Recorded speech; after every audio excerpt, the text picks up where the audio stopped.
Hello there, my friends, and welcome back to the lowland bogs of the Brightworks. Today, we're taking a look at a 3 versus 3 on Sphagnum Bog. Definitely didn't forget the name right there. Sphagnum Bog. Either this is a new map or one that I haven't covered all too often, but it's certainly a map that I'm excited to get a look at. Very beautiful looking map. It's got these little rivers, these thin rivers, shallow rivers, swamping all over the place, all over this whole map with these high grounds and, well, not really high grounds, but I guess just these flat open grounds slightly above the water. There's some hills and shores and all that good stuff, so I'm excited to see what's going to go down today. Spawning in the southeastern corner, representing our blue team on this map today is going to be Thonza. Thonza going to be representing the blue team as Armada. Very color thematic there. Blue is always Armada and red is always Cortex. At least in my mind, that's how that goes. And going for that vehicle-based start right off the get-go. I don't mind that whatsoever. I think vehicle-based or vehicles in general are going to be very, very powerful on this map. All of this water should be thin enough that vehicles can traverse it. However, when vehicles are underwater, they cannot fire. At least not all of them. So it'll be it'll be a little bit tricky to navigate here. You'll have to be careful about where you position your units and where exactly you take your engagements. But I think it should be interesting to see. I guess we have time to meet all of our players here. So representing the other two thirds of the blue team here, we have Lorbanak going for a Cortex bot start right here in the middle of the blue team side, and then we have Zhao or Zoe. Could be a interesting way of spelling Zoe. Maybe we'll go with Zoe. Yeah, Zoe. I think our green player going to be going for a vehicle bay here. Spawning in the southeastern side, or sorry, the southwestern side, east and west. Very difficult for me. Yeah, spawning on the southwestern side here, going to be going for a vehicle bay as well. So we are heavily spec'd into vehicles here for the blue team. I don't think that'll be a bad thing. I think it's just definitely, as we've come to understand, it's going to be a little bit of a slower start here. So we're going to have to see a fairly aggressive expansion out of both the left and right hand players for the blue team. All the way across the map, spawning on the northeastern side. I'm having a real trouble with that today. Gonna be Griff here. Griff spawning in red and playing his Cortex, all things as they should be. Getting a Resbot out on the field, definitely well worth it. That Resbot can eat up all of these delicious, delicious trees. Who needs plants and wildlife when you could instead have metal and energy to forge into a tank or a bot or some other weapon of warfare? Certainly what Griff is thinking about at this current time. Resbot, of course, going to eat up all these trees, and so that's going to be a nice little spurt of energy. I think it pulls in about 50 energy per second when it's harvesting. Yeah, it's closer to 60, I guess. Depends on what it's harvesting too, I do believe. But yeah, gonna be spiking that energy in the early game. Certainly not bad. There's also these geothermal plants here, which are going to be nice for the early game economies. Wouldn't mind seeing a constructor or two head on over in that direction and start building up that geothermal power. Other members of the red team are going to include Woolworths, who is a Armada player going for bots in the middle of the match, which is interesting because that is a little bit of a lineup against his counterpart on the other side of the map. And then we have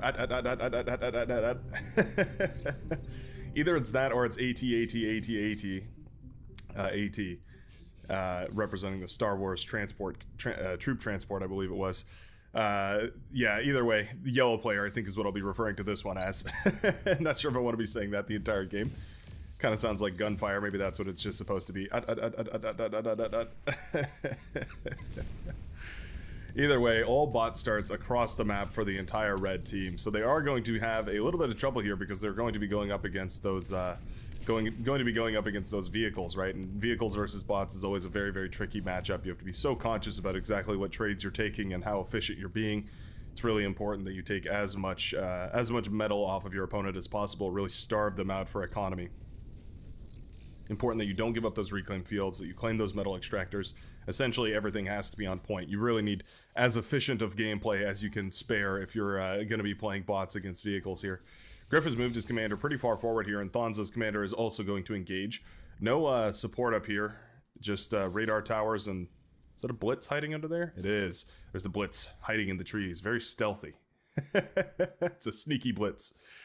Yeah, gonna be establishing front lines right here. I do like that Griff is denying these metal extractors here for Thonza. Those would definitely help for the vehicle player, but you can see that he's already swimming some blitzes around and gonna try and do a little bit of counter aggression here. I like that move quite a lot. Trying to aggress not where the enemy's units are, but instead where their economy is. And so these blitzes are probably going to be able to sneak past and at the very least do a little bit of damage, if not do a huge amount of damage, taking out whatever metal extractors and whatnot can be found. Looks like these units were spotted here.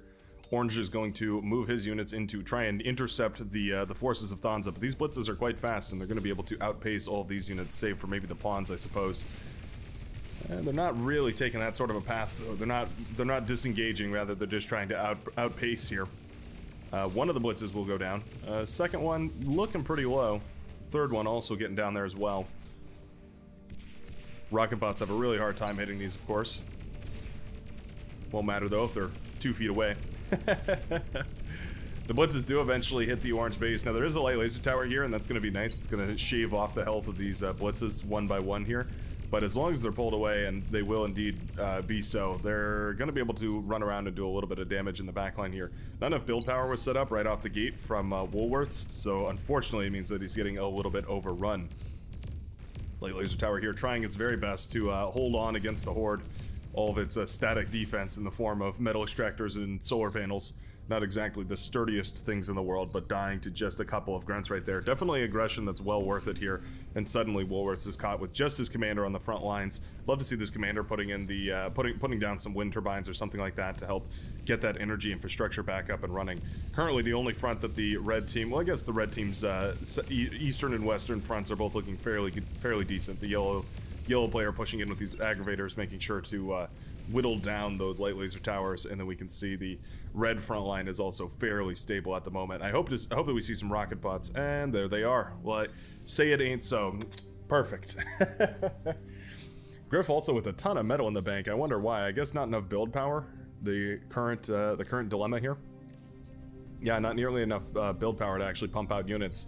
It is going to help out his team quite a bit, though, because that influx of metal is going to be going back into his teammates and helping them rebuild their economies here. Orange took quite a heavy hit right there. A lot of metal extractors went down that he's going to have to get up and running ASAP if he wants to stay in this game. AT also contributing significantly forces all over the map here. It looks like there's a lot of land bridges that you can't really push into, but in all reality, this is not actually as laned of a map as it looks like. There's still plenty of room for bots and vehicles alike to move around all over the place. Now they're going to be hampered by that water, of course. They're going to move a little bit slower, but that's no problem. Certainly they'd rather have the mobility, have any mobility through the water at all than no mobility whatsoever.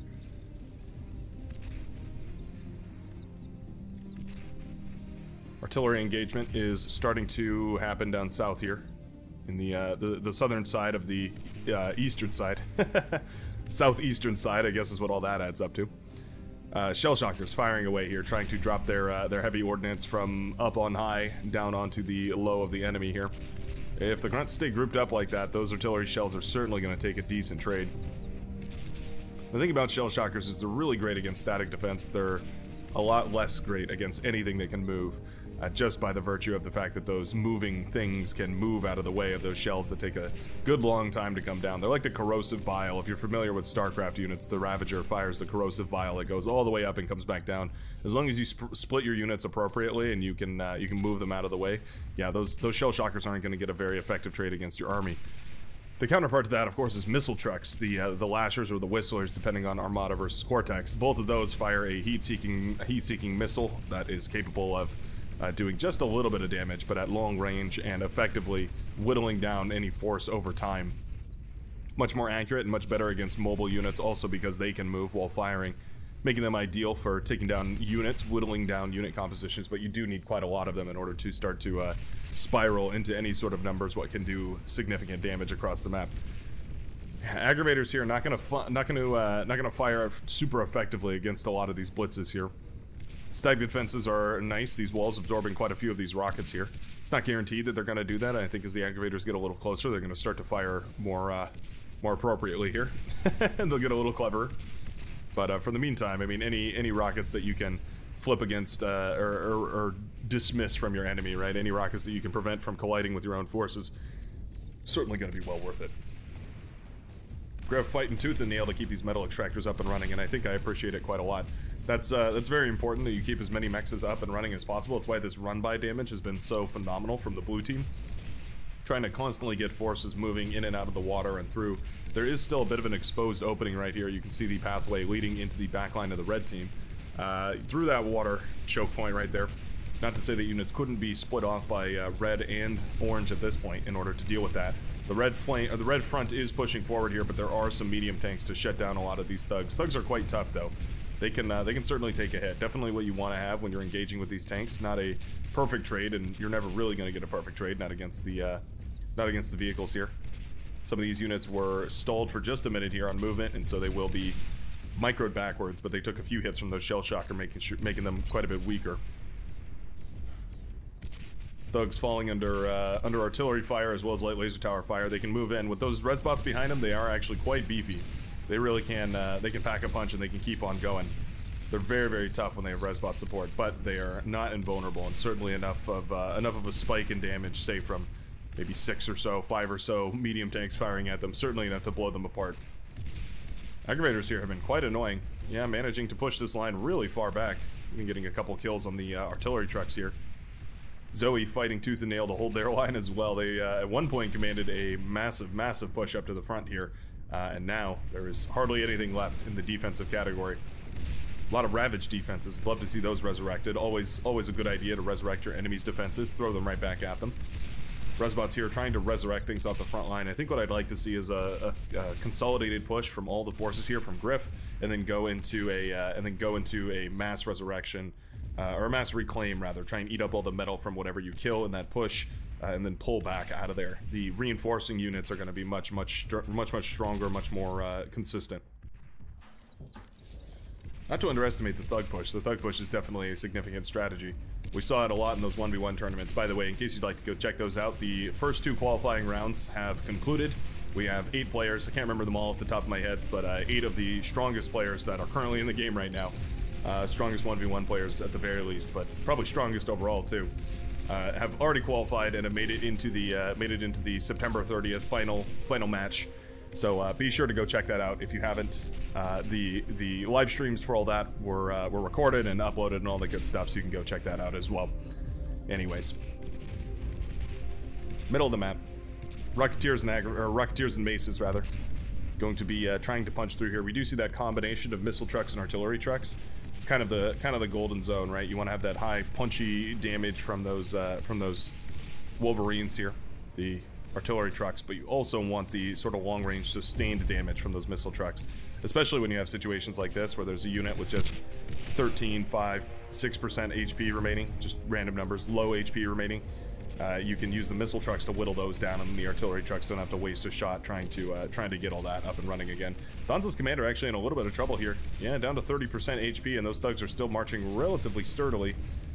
Resbots in the back still picking things up and funneling them back onto the front line here. Artillery trucks are pretty good for shutting all this down, but eventually they're going to fall. They just can't keep up the rate of fire with all of those. There was even a gauntlet that was built here, but it was collapsed on top of, so that wreckage could become very important later on.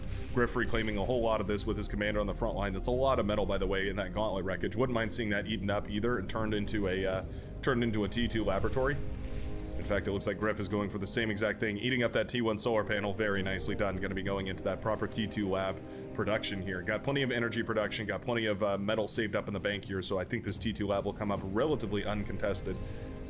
Looks like, oh, sorry, I thought those trees were craters. I thought there was a bombing run that happened that I had missed.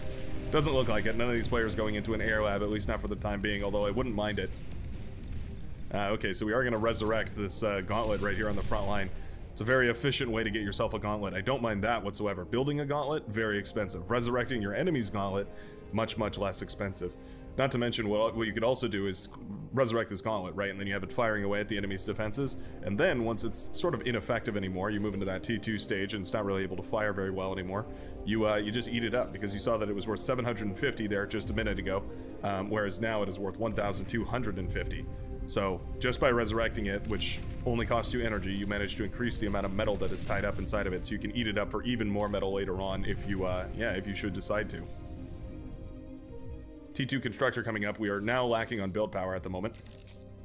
Constructor's gonna go for a fusion reactor right off the bat. Don't hate that. I think a fusion reactor is probably not a bad idea. Maybe getting the advanced metal extractors first wouldn't be all too bad, but certainly some build power would be even better here.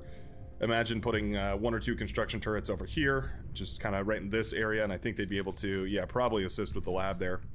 and then you could build them over here, and they'll be able to help with the metal extractors, and they'll be able to help with the fusion reactor, be able to help with the T2 lab. Just something to think about when you're ready to step up your nano turret placement. A lot of tanks over here, but quite a few of them are pretty low health. Yeah, several of them going down right there. Thugs are decent against tanks. You need a decent surround, you need decent terrain, and you need a decent engagement. It's there's a lot of things that you have to get just right, and it's not applicable on almost any map, but certainly if you have enough units. If you have more units, it's a lot easier to meet those conditions than it is if you have quite a bit less. This is all, I call it class 2 because that's the way that I categorize my hotkeys, but it's basically all siege units, right? You have all these units that are meant to attack bases, attack positions, right? You have these missile trucks, the Wolverines, the aggravators, all things that are meant to do damage at long range, clashing against tier 1 units or class 1 units, which are these assault units capable of taking a hit, dishing out tons of damage, things like maces, things like pawns, things like grunts, things like fiends or anything like that that are usually used in active frontline combat situations. Thugs being redistributed here from Griff, moving westward here from the east, and that's a really good push actually. These thugs are looking relatively healthy, and there's quite a lot of them. Lorbanok has gone for a forward air lab, which is a bit interesting. Has that forward agitator here. Going to be shelling out on a lot of these T1 units. Hopefully that thing can get some value out, otherwise it would be a bit of a bummer. Bomber here does get a kill on a rocket bot, Rocketeer. That's a bit interesting. We don't see that all too often. Lorbanok's commander is in quite a bit of trouble here. Yeah, we have the thugs, which are quite nice, but fiends are also hitting the battlefield, and I feel like a lot of this factory production is about to go down. Commander does explode, taking down all of those factories and, well, effectively everything else in this composition here. That's going to be a huge hit to the blues, well, the light blues productions here. No lab in the back here is going to be forced to start up a T1 bot lab all the way back home. That forward bot lab, it can be very rewarding, get those units out on the field very quickly, but it can also be a huge pain if you end up losing it, right? Oftentimes is the case. A couple of medium tanks trying to do a little bit of counter aggression here. They fare well against the fiends in only the sense that they are relatively tanky, and the fiends just can't do enough DPS to shut them down super quickly. But the fiends still do more than enough DPS to kill them eventually. So I do believe that these are going to be cleaned up by whatever fiends are leaking out of the backline of the red player's base here. So that bomber was trying to get a little bit of engagement, but there was an eradicator set up over here, so that will eventually shoot all that down. Looks like we did abandon the plans of the fusion reactor, instead opting for the advanced metal extractors first. I think that's the right idea here. Maybe going for some more wind turbines though. Wind speed is pretty good on this map, at an average wind speed of 9.2 with a minimum wind speed of 4, even as a Armada player that's just going to be barely below efficient at its very least. Zoe getting a massive reclaim field over here. Those medium tanks have served him more than well. That is a, let's take a look at our metal vision here. Whoops, not that. There we go. 3,000 metal tied up in this wreckage field on the front lines, not to mention the other couple hundred or so tied up in whatever lays around on all the other sides. Orange units are continuing to push forward here. This advanced, or this regular geothermal rather, is just barely coming up and online. I really would have loved to see this quite a bit sooner here. 17 minutes into the game. I feel like we could have had this by the 8-minute mark, maybe the 10-minute mark, and that would have been quite a bit better here. Now a bunch of orange units are going to push forward. They're going to catch these constructors, shutting down all of that expansion right there. Definitely a little bit of a problem that's going to have to be addressed here by the backlines of both of these teams. It's definitely gonna, well, I mean, I say definitely, it definitely should be addressed here by Woolworths, or rather by Zoe. Hopefully Zoe addresses Woolworths' aggression right here. If they don't, then this is just a free walk into the back line of the green team, or the green player on the blue team. Yeah, I mean, no units are being pulled. Tanks have been leaking out of this lab for quite some time, but it just doesn't seem to interest Zoe to deal with all these units aggressing in the back line here. I guess he figured that static defense was going to be enough, but those maces are fairly sturdy, and they're able to punch through that light laser tower defense. One speck of build power going down here. Solar panel going down. Wind turbines also relatively dangerously parked next to those those energy converters. Oh, Mace is a little bit low on the APM here, and they are going to eventually go down to a bunch of grunts. All right, those Maces could have definitely done a little bit more damage with a little bit more micro, but all said and done, I think that was still well worth it. Resbots here do manage to eat up that agitator. That's quite nice. It's a lot of metal going into the bank here of Griff, who is going to be able to pump a lot of it back into a fusion reactor. Oh no, I see what's going on here. These construction turrets are not contributing to the construction of this fusion reactor. He's probably wondering what on earth's going on. Will he spot it? Construction turrets are not helping out here. They're locked onto this laboratory. Just gonna build some more build power. I mean, I think this build power is long overdue, but also we need to get these construction turrets back up and running. You can just fight command them anywhere, and it'll usually work out pretty well. Still a lot of forest to eat up, by the way. Take a look at these guys. We can get sort of a gauge for how much energy that is. 12,000 energy in forests. Not bad. Certainly enough to fund some of those T2 buildings. Maybe a fusion reactor, maybe a geothermal plant. Would be a great investment right here, an advanced geothermal plant. Just get one of these advanced construction workers working on that, and then maybe send over a couple of Twitchers, maybe a couple of construction bots, just T1 construction bots, whatever it takes to get those geothermals up and running. Woolworth seems to agree with me here as he's gone for a geothermal. Just a single construction worker working on it. You can see there's basically only, well, there's only 3.4 metal going in and 80 energy per second going in. It's a very minuscule cost to build this geothermal here, but eventually it will come up and online, and that'll be a nice little boon for your energy department.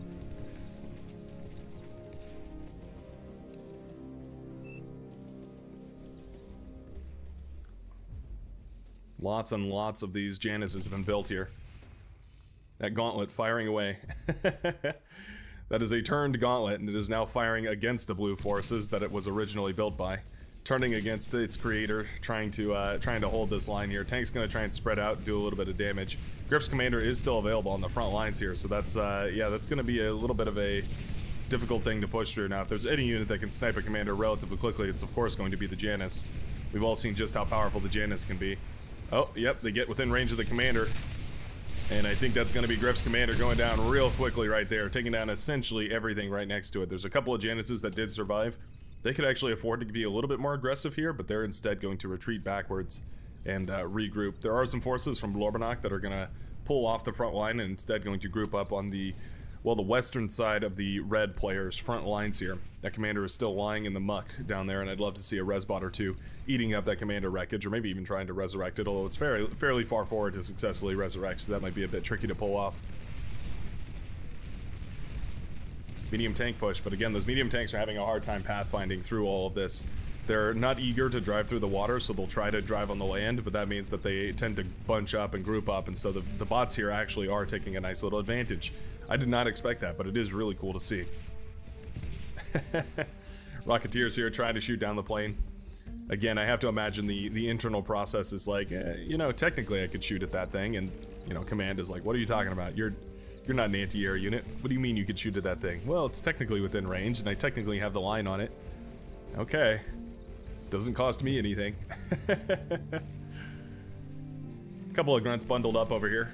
Love to see some aggravators starting to, or some Rocketeers rather, starting to whittle those down. We do see those T2 Sheldons starting to march out as well, accompanied, of course, by their Fiend counterpart, almost always the escort that's included to deal with a lot of this T1 stuff. They just burn through those T1 units so quickly and so efficiently, right? They don't leave behind any corpses to eat up after the fact, so they're very, very efficient to trade out on the front line. Do a bunch of damage and then leave no corpse. Very powerful. Anti-air bots, 2 Manticore, have been produced here, I guess, to shut down this lone fighter patrolling the skies. Not exactly the most threatening thing in the world, but certainly you don't want a bunch of Shuriken to show up and suddenly catch your entire T2 army off guard, and then you've got to deal with all these, a bunch of paralyzed Sheldon that can no longer receive commands, and there's no way you can save them, and that's a terrible, terrible trade. Nobody ever wants to see that happen. Fiends, of course, self-destruct when they die as well. They do a little bit of a, well, I shouldn't say, of course, it's not common between units, but you can see there's an explosive radius. The littlest red circle here is what happens, is the explosion radius when they're killed. The big radius is what happens when they self-destruct, and that outer radius is their attack radius. The self-destruction micro potential of Sheldons is actually, or not Sheldons, Fiends is really, really high. And it's something that I feel like we don't see quite a lot, except out of some of the very, very best players in the game. Understandable, because it does take quite a lot of APM to do that, but it is something, it's some way that you can improve your game if you're playing as Cortex and you're looking for the absolute maximum potential from your units. It's one way to milk out every little ounce of metal value that you could currently have. Alright, thugs and aggravators starting to whittle away at a lot of these tanks. They will notice and are going to be pulled back off the line. It's going to spread out a little bit. I like that. Make sure to keep your units spread out, especially if you're going up against any of those units that do a big AoE splash, like the aggravators or the agitators or the thugs. At this point, we have Woolworths and Griff both already properly into T2 production. Woolworth not going into a fusion reactor, but instead has way more wind turbines at the time being. Don't mind that whatsoever. Pulling in a whopping 912 energy per second, versus wind turbines for Griff pulling in about 456. Definitely well worth the investment. It's a relatively cheap, relatively easy way to get a nice little energy lead. Queuing up a whole bunch of wind turbines. One Fiend peeled off here, and that's going to waste quite a few of the shots from those Janices. Not to dissuade the few that still have recharged, and eventually those rockets are going to fire again. Won't matter though, because a lot of them have lost their lives right here. Those shell shockers going down without much of a fight. The lightning tank's essentially the only thing here that can contest the Fiend. They're quick enough to pace with the Fiend, and they fire a little bit of an AoE attack. They fire that lightning attack, which is sort of AoE, sort of not AoE. We've had this discussion before. I don't know exactly where it classes. It's like AoE adjacent, right? It's similar to AoE, but not quite the same thing. It chain reacts off of nearby units, and so it does a little bit of damage to anybody standing next to the unit that's targeted, but doesn't specifically target an area, so to speak. Massive engagements down here. I think whichever of these players uses this wreckage field to go T2 is going to end up winning control over this lane on the map, but for right now, at least the positional advantage goes to Zoe. Now that being said, there are T2 units, T2 reinforcements from AT-AT's teammates here that are going to be leaking across the map. You can see the Sheldons marching over in this direction, hoping to get an engagement against these tanks. Sheldons can take a decent trade against these tanks, but already we can see on the other side of the map, all the way across, we see Thonza's commander going down in the middle of his base. The T2 lab is under threat. The Sheldons are marching forward. They do have that radar bot to give them extended vision so that they can fire away as far away as they are meant to. Light Laser Tower, the last bastion of defense. Wind turbines grouped up a little too closely here. Energy converters going to pop in a spectacular display. The T2 vehicle bay goes down, and that is all, for all effects and purposes, the blue player out of this game. A lone construction vehicle. Swimming through the waters, through the mire and the murk, trying to escape from the devastation wrought at home. Sheldon shutting down the very last of the energy production, the very last of the wind production here for the blue player. There is a spy bot out here. Would have loved to see this EMP this entire cluster quite a bit sooner. Instead, it will be mismicroed slightly and will be taken care of by the red forces. Only a couple of Fiends out at this time to deal with this. Now, these Fiends could have gotten a huge trade if this was all EMP'd. That would have been really nice to see this entire ball EMP'd. But unfortunately, that spy bot did go down here, and so these Fiend balls are going to march on forward. This ball of Fiends, I should say. That the other thing I said. Let's just leave that off YouTube. Fiends marching forward here, and they are going to. Well, I guess they're not marching forward. They're just waiting for the Sheldons to disassemble everything from long range. The Sheldons are programmed not to think that that is a gun that they carry on their arm. Instead, it is a long-ranged hammer. And they are just they're politely disassembling everything in front of them that was built so incorrectly over here. From the Sheldons' perspective, this is a good thing they're doing. Of course, from the perspective of the player who has just tapped out here, Lorbanok, yeah, that base is gone to the ashes, and now the last bastion of blue is the green player here, Zoe, who is going for a little bit of fortification wall, trying to, I guess, keep the intruders at bay here. Not going to work for very long, though. Of course, those Sheldon could just fire away over the walls. They are a siege unit, of course. Not a rocket bot per se, but definitely very powerful. Medium tanks pulled back off the front lines, but that is, of course, going to mean that all the units for the orange and yellow players are going to be able to push in here, as there's effectively no resistance. Zoe is the last remaining commander here for the green team. Excellent D-guns right there. Do manage to take down all of the aggressing Fiends right there. There's also an armed exploiter, or the advanced exploiter, armed advanced metal extractor. I always get those names mixed up. You get what I'm talking about, though. Fires those rockets, a little bit of friendly fire damage right there, not so great. But fires that heavy laser beam quite frequently, and it also fires those heavy rockets as well. It does also work as an anti-air, sort of. Those rockets can hit air units. Not that that's its primary function, but it certainly is a possibility. Sheldon going to start whittling down everything over here. They really want to kill that commander, and I would too. Commander going down is, of course, the win condition of this game, and I think that Griff spies that that's exactly what's going on over here. I love that the Manticores were included in this composition. They didn't see too much action, but certainly they could have if just a little bit of Fiends, or rather a little bit of Shurikens were produced here. Just a couple of them, maybe 10 or 15 Shurikens were produced. They could have easily paralyzed a lot of this army and effectively rendered it useless. Those Manticores preventing that possibility. canceling that future out and the millions of possible futures, making sure to negate all the ones where you lose here by including anti-air. Definitely a valid strategy. Exploiters are very, very tough, especially the advanced ones, but eventually no toughness will overcome a slow whittling of metal, as eventually carved one paint chip by one paint chip. The exploiter will be taken down here. 12%, 9%, going to be dropping down to 5, 4, 3, 2, and 1. One exploiter goes down. There's only one remaining. The walls are starting to fall as well, and the commander is running for its life. Well, not technically. I guess it's busy building wind turbines wherever it can. Not bad, but certainly this game has come to its end. The red team seizing total domination over the entire map here.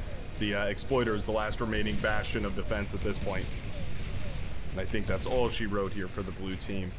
Excellent engagements on all fronts by all players here. Love the resurrection of that gauntlet over here. That was quite nice. That actually ended up winning the game, I do believe, at least on the eastern side. One day I'll learn my east from west. Maybe in the very next episode. I do try to post daily, so if you are happening to be interested in joining up on the Brightworks, I would be more than happy to have you. Crossed over the 3,000 subscribers boundary just a little while ago, and I'm ecstatic about that. Excited to see this game continue to grow, and excited to see you in the very next episode. Peace out, folks. Much love.